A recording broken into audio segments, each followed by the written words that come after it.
The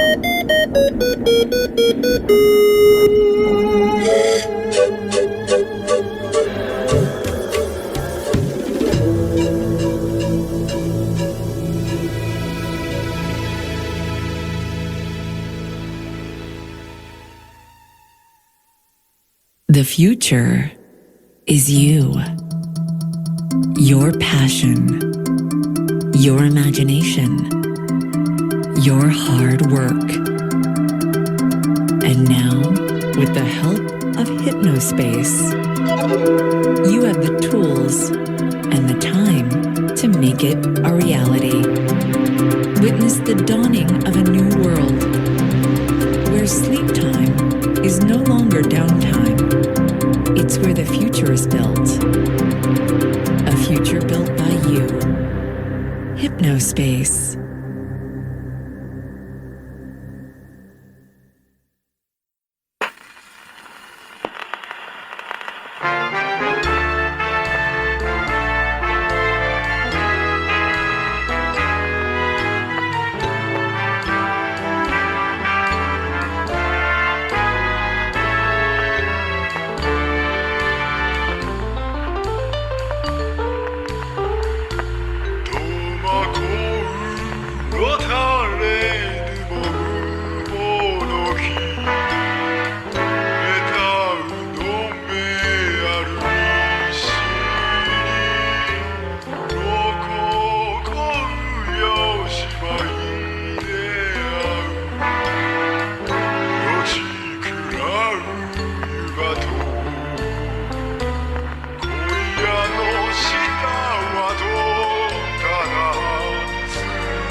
I just wonder what Ganon's up to. Only Link can defeat Ganon. Great! I'll grab my stuff!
Gamers.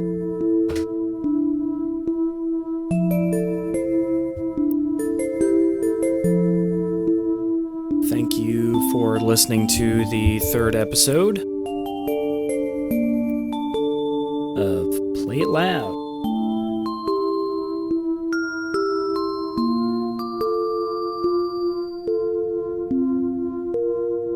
This one was an adventure, to be sure.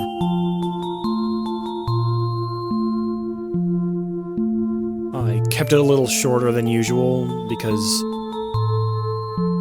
there's a lot to talk about in this one.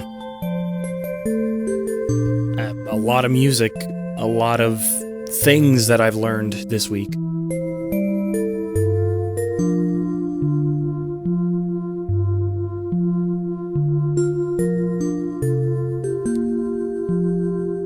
In doing the research for the games that I've used in this show.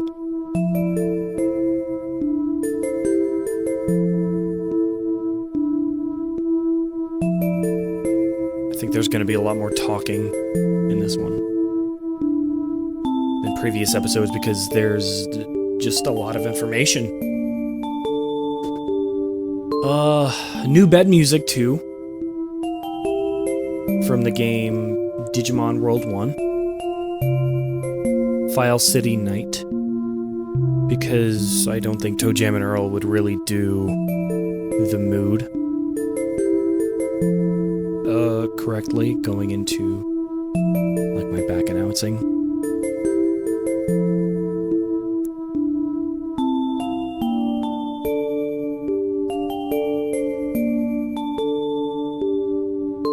Let's get into it and maybe you'll get more of a better understanding of where I'm coming from. So the last song you heard was Heal from the game ICO, developed by Japan Studio and Team Ico, published by Sony Computer Entertainment, released for the PS2 in 2001, directed by Fumito Ueda.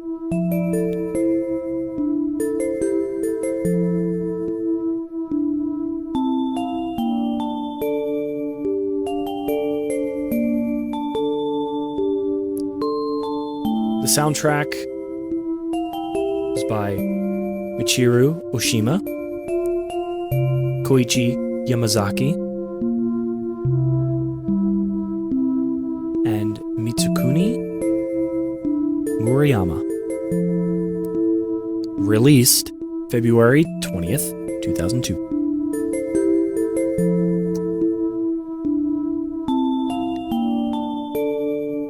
So Ico was sort of the precursor game to Shadow of the Colossus, made by a lot of the same development team.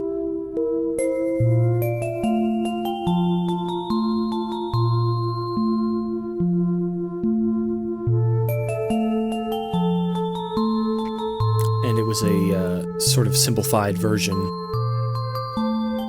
of the themes in that game, but the the feeling was much more the same.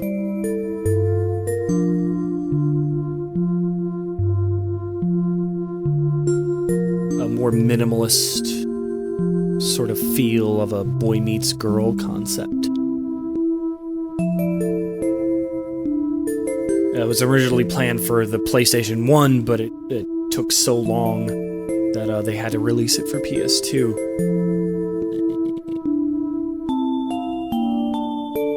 And it was, it's interesting, the development of that game, because it was more of a subtractive process than more of just adding features.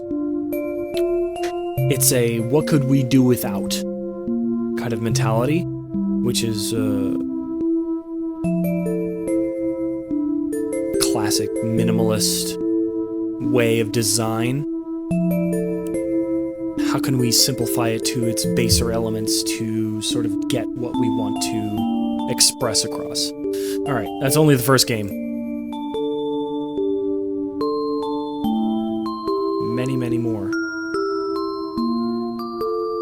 to go. Before that, we heard music from the game The Unfinished Swan.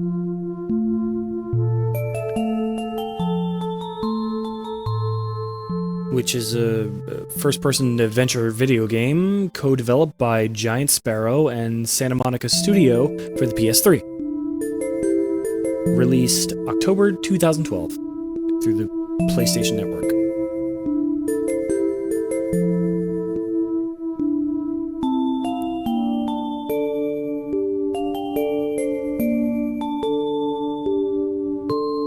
This one's interesting because the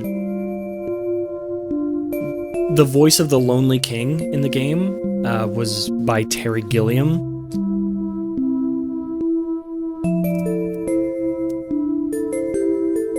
Of course, of Monty Python fame. Ow, I just hit my funny bone. Oh. Ow.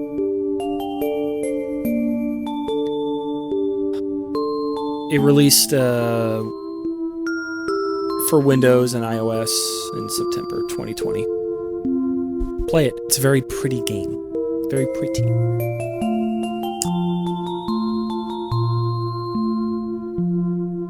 And in fact, it's very visually focused, very art focused.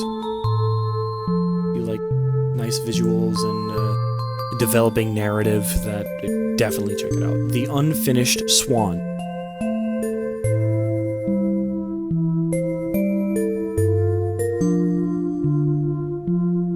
Oh man. And before that, we heard Beginnings, parentheses, Northern Wastes, from the game Space Funeral. So, in the research for this game, I found a lot of things out that are personally interesting to me. That particular song, we'll get to that in a second. Anyways, Space Funeral was a game made in RPG Maker, 2003.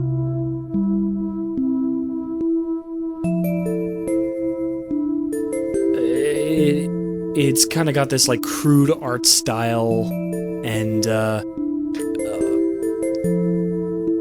sort of betrays what was called a classical video game style, which is interesting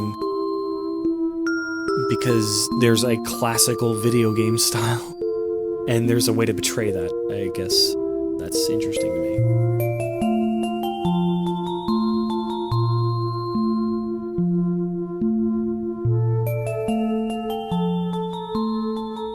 That particular song that we heard was one of the few songs in the game by Ruth White, who was an early electronic music, I would call her a pioneer, for her sort of innovation of different styles and ideas that you could possibly do with electronic music.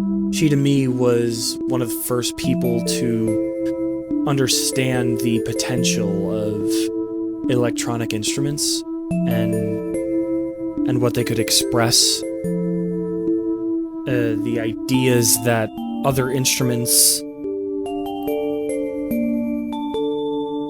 could try to do. Back in that day, artists would try to make synthesizers. It was for marketing purposes, to try to make synthesizers sound like violins or saxophones or like other instruments that existed, or they would try to emulate classical music and stuff like that. But Ruth White was one of the first ones to sort of step outside of that. And I guess in the only way you could at the time is to just make experimental expressive music.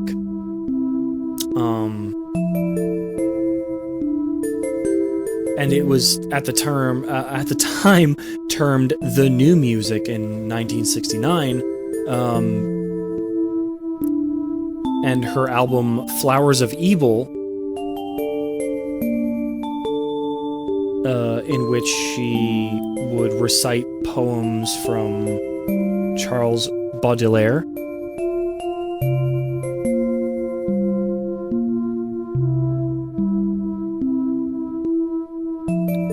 She would sort of explore those themes and that method of composition.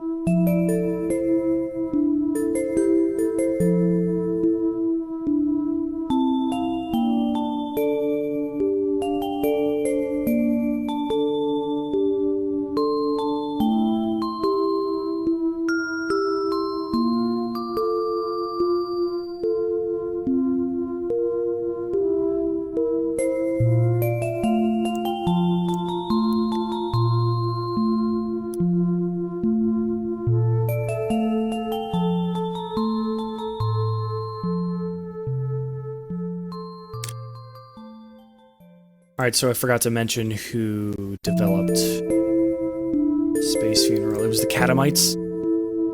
And it certainly is not the last music you will hear from not only Space Funeral, just the Catamites games in general. Because there is a lot of content there that I personally love. A lot of stuff there.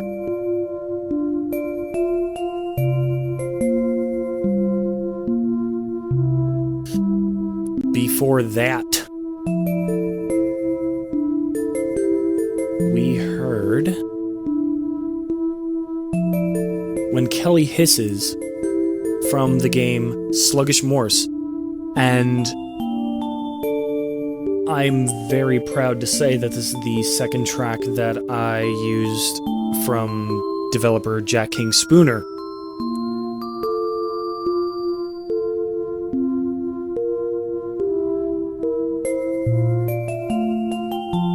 Game release 2016.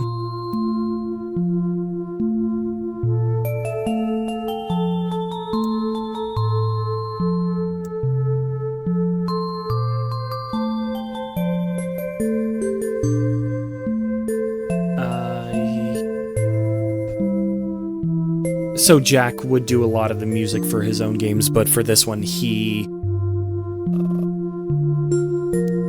had a lot of collaborative help from musicians that he knew and was close to, and would often collaborate with for other projects. One of them being Helena Celle, C-E-L-L-E. This is from his Kickstarter page for the game. So this is from Jack. Helping me with sound design is the incredible audio artist Helena Celle. I was blown away by her. If I can't handle me at my best, then you don't deserve you at your worst. Album earlier this year, 2020. Her ear for crunchy analog sounds combined with peerless expressive production values are endlessly inspiring and complement the work profoundly. I agree. And Beth Sebrezny, who has collaborated with him in another game called Beeswing, which I believe was his first production. So this is also from Jack from his Kickstarter page. Longtime collaborator, friend, and creative genius Beth Sebrezny will once again be contributing to this work. She sang on the crux scenes in both Beeswing and Dujana, lending her musical prowess and her writing expertise in certain scenes in the game.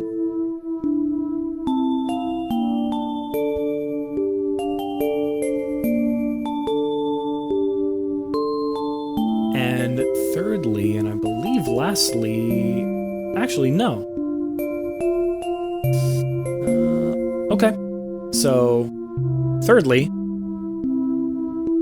from the Kickstarter page, he lists Anchorite. Since my last game, I've written a great deal of music with a band of musicians here in Edinburgh. Charlotte Strawbridge, an incredible vocalist and empowering strength in her voice. Michael Gillen, a rock and blues drummer who can punctuate phrases unlike any other. Mark Henderson, a fluid and technical bassist, collectively going by the name Anchorite. Okay, so they're a band. I will be weaving the music we've written into the game along with contributions from individual members. Cool. Very, very cool.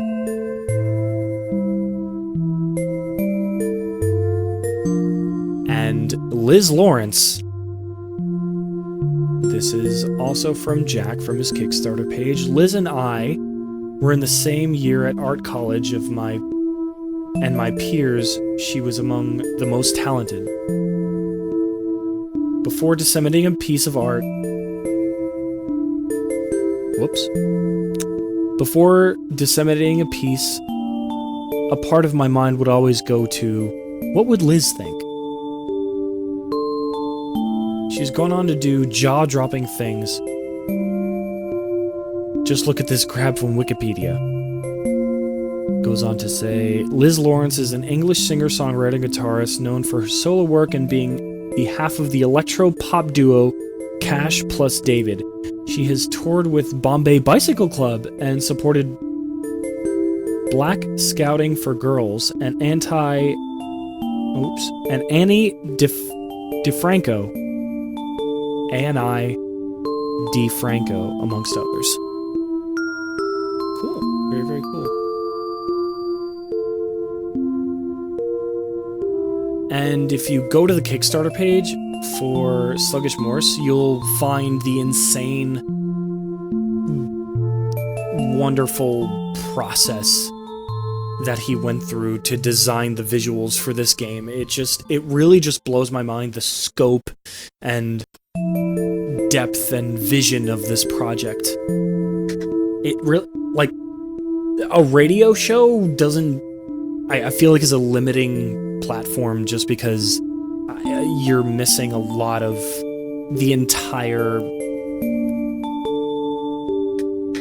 package of what I'm trying to show you. But in a way, I'm just capturing the music, so maybe that's the point of it? I'm not even really sure. Should I explain all of the game? Should I explain just what's important? How do I get you to care? How do I get you to love it the way I do?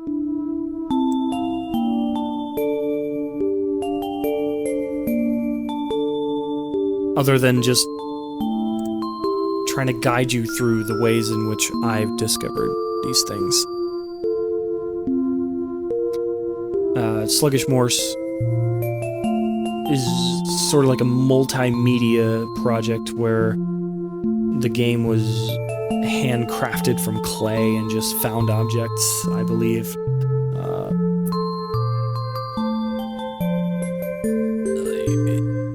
It's just, all around a wild experience.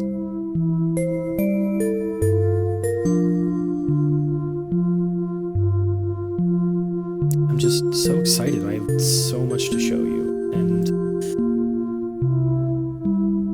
this is why I do it. This is why I wanted to do this. Is developers like the Catamites and Jack King Spooner, especially Jack King Spooner. I just want to expose this stuff, and of course Jack is more well known than I ever will be, so if you like his music and compositions, then please, I implore you, play his games, listen to his music.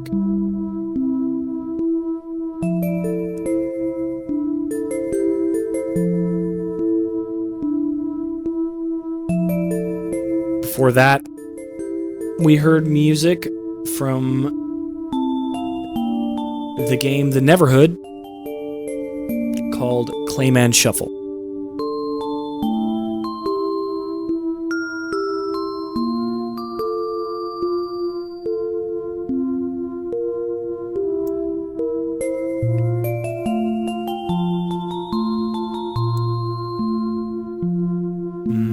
Neverhood was released in Japan as Clayman Clayman, Mystery of Neverhood, and referred to in the English version's intros as The Neverhood Chronicles.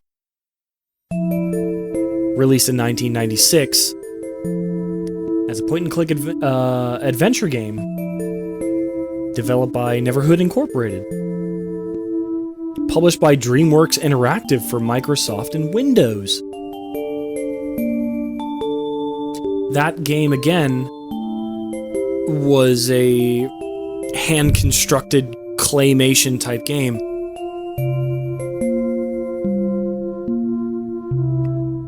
Music composed by Terry Scott Taylor. I feel like a lot of the music in this show, I don't know, in the creation of the, like, curated whole, all these games have some kind of unrelated, related mycelial network in them, where one thing reminded me of another, tangentially of another, and another.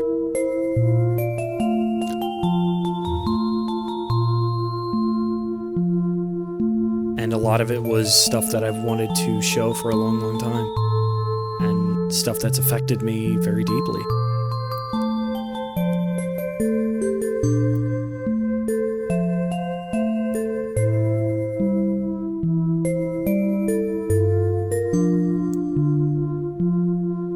So check out the Neverhood, if you can, wherever you may be able to find it. Buy the game. Before that, we heard Electro Stage 06 _BGB _MP3 from the game LSD Dream Emulator.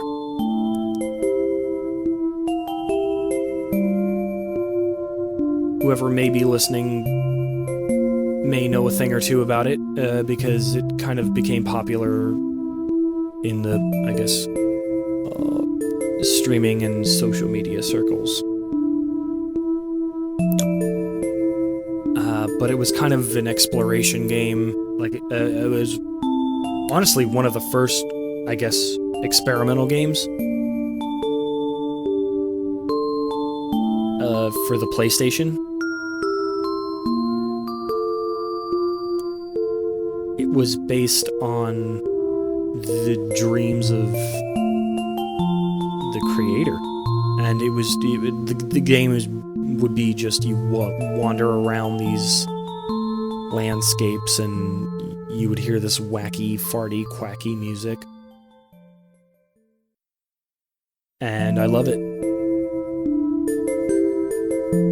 I love it all the time.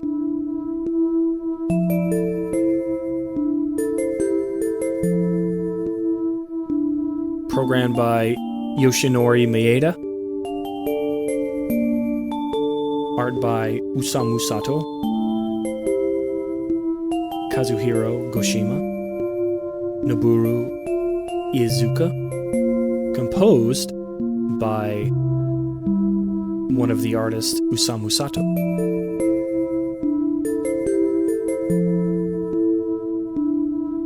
Published by Asmic Ace Entertainment.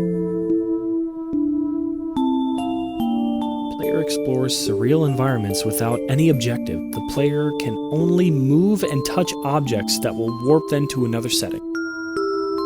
The game was conceived by Japanese artist Osamu Sato, who rejected the idea of games and wanted to use the PlayStation as a medium for creating contemporary art. The game's concept is based on a dream diary kept by an Asmic Ace employee for over a decade. Fuck, that's so cool. That's from Wikipedia. Had a limited release in Japan in 1998, alongside a soundtrack and a book composed of excerpts from the Dream Diary. Wow! It quickly fell into obscurity, but in years since, it has experienced a resurgence in popularity. It was released in the Japanese PlayStation Store in 2010. Critics have praised its whimsical qualities, with it being cited as one of the most experimental video games of all time. I agree?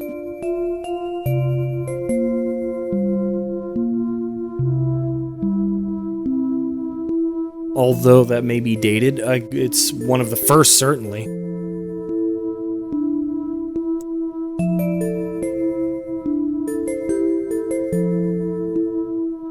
Ooh boy, before that, we heard music from, I don't even want to call it a game, but the PlayStation 1 anomaly motion gravure. And that track was taken from the part Namoto Harumi, Sleeping. Now, when I read you the information about what this was, the track name of Sleeping will sort of make more sense to you. It wasn't as much of a game as it was more of an interactive centerfold. Motion Gravure series features video clips of sexy Japanese models in various settings. And each clip is a series of still photos that morph together into one seamless video. So you have one still image and another, and they sort of interpolate between each other to make sort of like a motion, like she is moving. It makes for very surreal visuals, and it has a nice ambient minimal soundtrack, and you're able to zoom in and view things up close.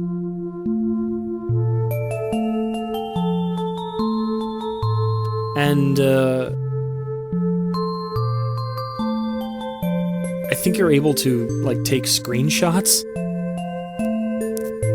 And there's 5 secret shot clips, which are unlockable by pressing the triangle button once a visual cue appears. Once all 5 are unlocked, a 6th and final clip is available. And this game features the Japanese model Megumi, and a quote-unquote making of DVD was also released in addition to the game, published by Sony Music Entertainment. Uh-oh.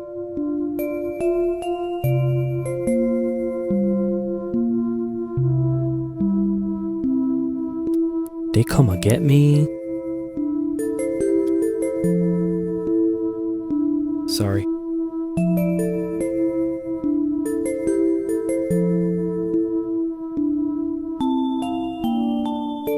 released April 24th, 2003.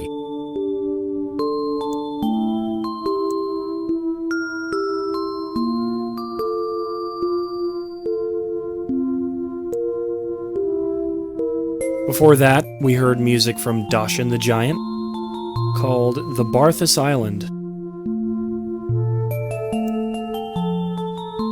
There's a lot of cool junk about Doshin the Giant.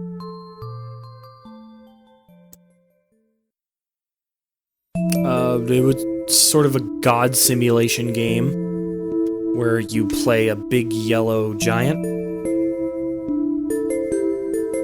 It's sort of a sandbox open world game where you're a big yellow happy giant stomping around, and you can... It's nice because you can sort of choose what you want to do in the game. There's terraforming, a very early terraforming for the time, which was for a GameCube game. And your capabilities, I don't want to say purpose, but your capabilities are to, like, lift trees and buildings and make mountains and clear land for human populations. You can make them happy. You can perceive what they want and either do those things that they want you to do, or you can directly go against them. You can be like a neutral god or a knowingly hating god. There's a mode in not a mode, but a form you can become of like a devil giant who's more powerful and causes chaos, and it's really just up to you. There's no downsides of becoming the evil giant and no upsides of becoming the good one. You just you do what you want. You become this god. I think it really is a true god simulator because you don't really care about people. You could care, but you don't have to. It just comes down to how you feel that day. It's a very cool concept.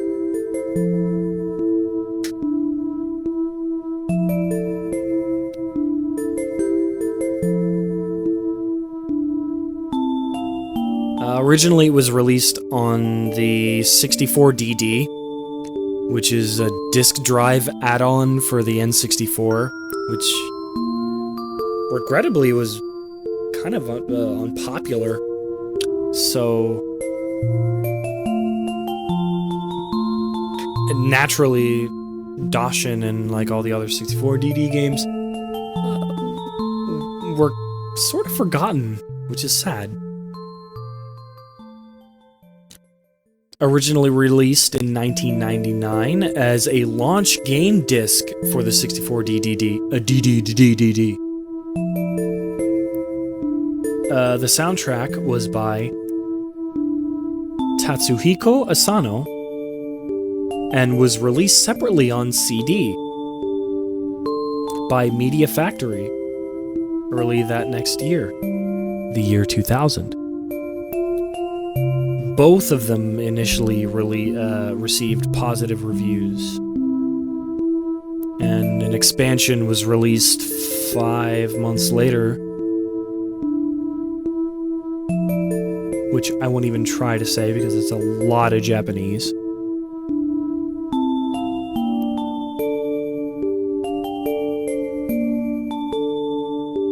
And it was re-released, actually, on GameCube, which is how I originally experienced it. It was released in Japan in 2002, and Europe in September of that same year. And its North American release was completely cancelled.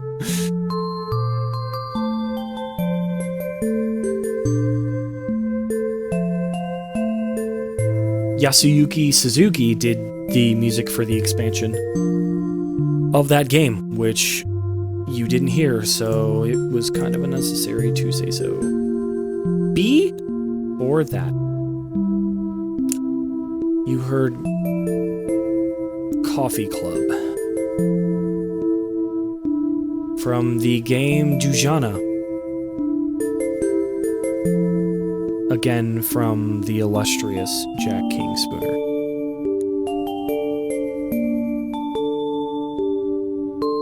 Which was actually referenced in the Kickstarter.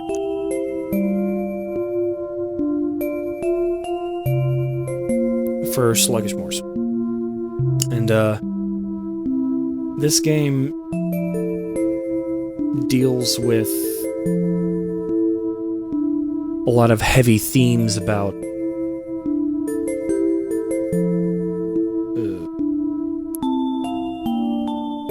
I would say the appreciation for life instead of the fear of death, I guess.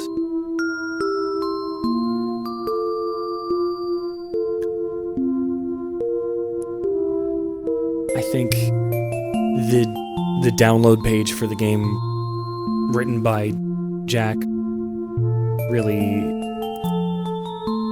explains his mindset going into the creation of this game.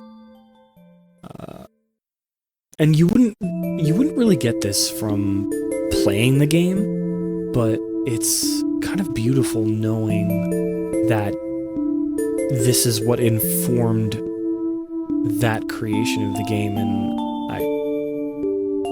his interpretation of his life events.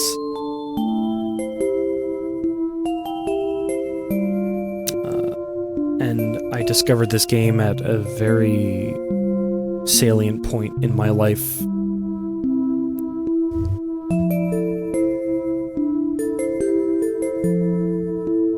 Where this message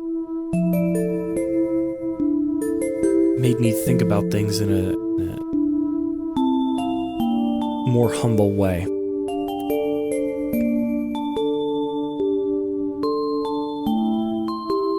In kind of a,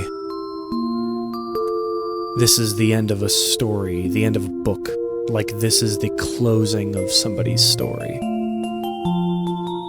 Everything is encapsulated and perfect. And this is the end of that. So he goes on to say, my granddad came home from the war and was a changed man. He was bitter, quick to anger, and aggressive. He'd grown to hate animals too. Should a dog yap, he'd rush and kick it. How does one discuss such a person without being exploitative? Perhaps we frame him as a product of external forces, of a war perhaps,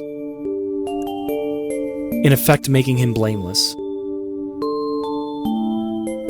I like to remember him with the aphorism, you can't kick every barking dog.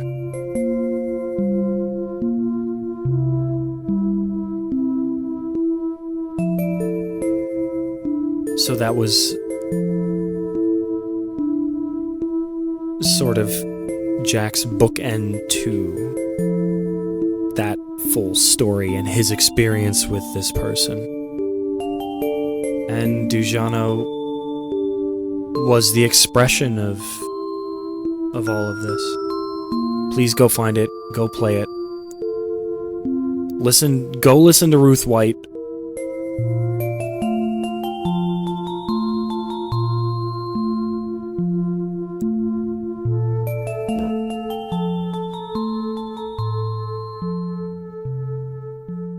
Go discover this stuff is my only ask.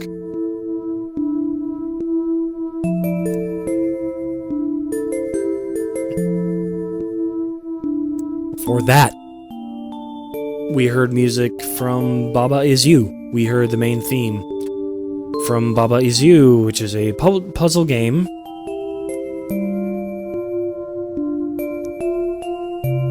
which was originally created for a game jam in 2017 by Nordic developer Averi Teikari, professionally known as Hempuli, Hempuli. It was released in 2019 for PC and Nintendo Switch.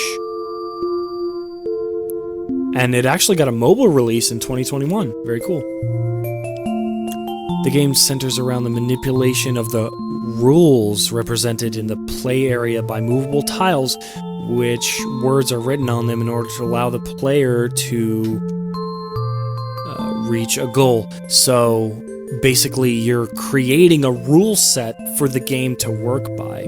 So, Baba is you means, like, you start as something, but you can manipulate other objects. You can say, this is that. It's basically an exploration of, like, properties and movement.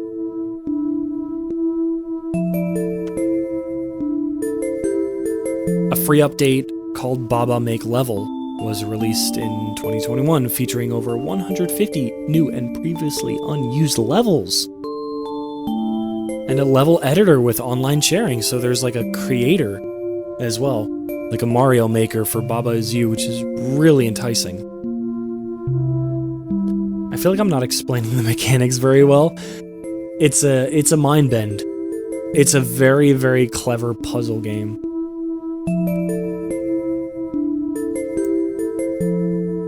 If you like the idea of ideas, this one is surely for you.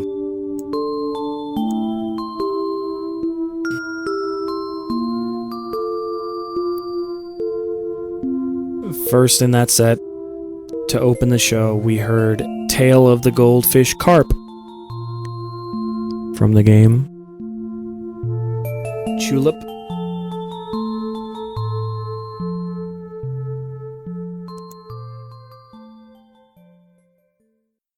Developed by Punchline, released in 2002 by Victor Interactive Software for the PS2.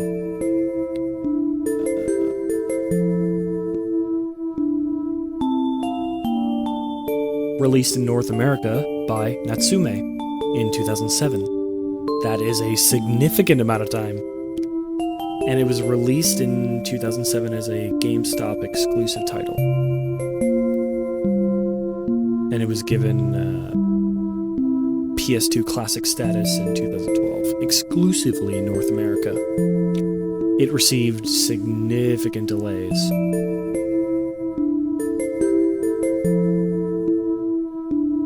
Between 2002 and 2007.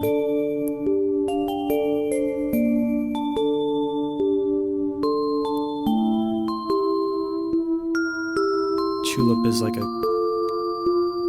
cute, weird, bizarre, I guess, like,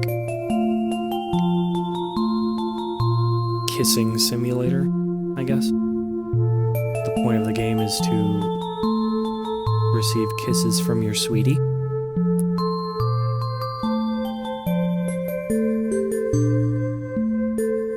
Alright.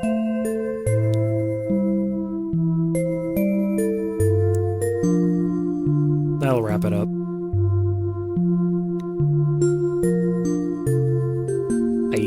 I don't know about you, but I am emotionally exhausted. And I need to go refuel with some jalapeno poppers.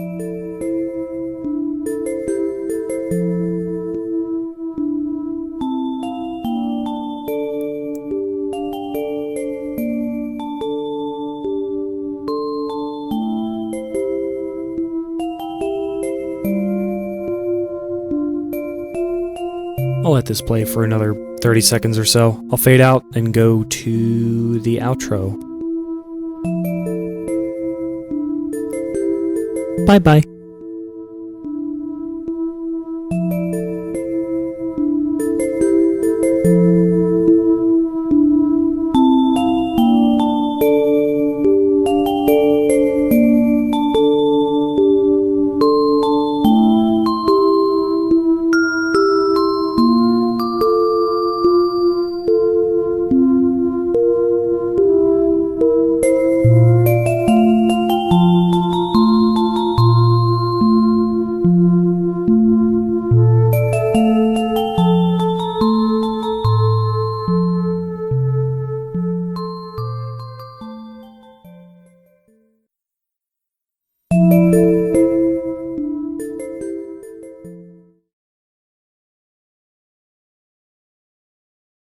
Music, no skateboarding, no shouting, no gum chewing. Keep off the grass. Do not feed the animals. Have a nice day. We want to be free.